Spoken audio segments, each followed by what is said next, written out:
Download कीजिए Adishakti films official app play store से। इस application में आप हमारे यूट्यूब चैनल के सारे ऑडियो वीडियो डाउनलोड कर पाएंगे। बोला बोला पहाड़ा वाली मैया की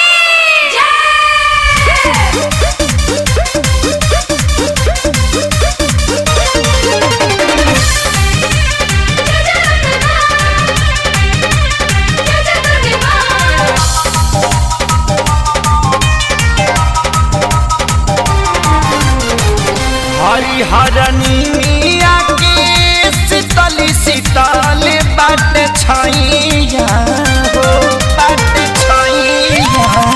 हरिहरनी मिया के शीतली शीतल बाट छैया हो हाँ हाँ छैया हो।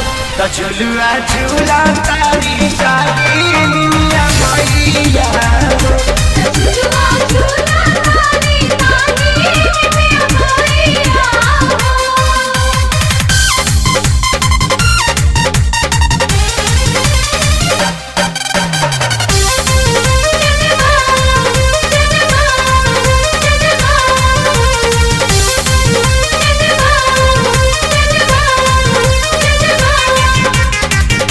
चौसठ जोगिनिया माई के जबरा डोलाए भैरो भैया मैया के झुलुआ झुलाए झुलुआ झुलाए।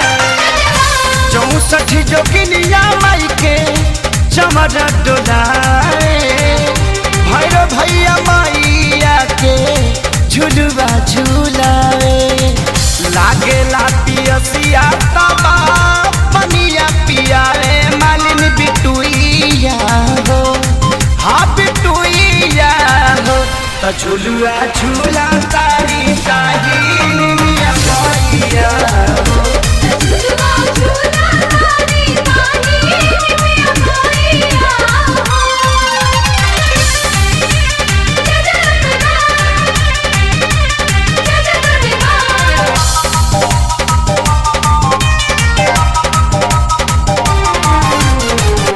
सबसे कमिली बोला तारे जयकार हो।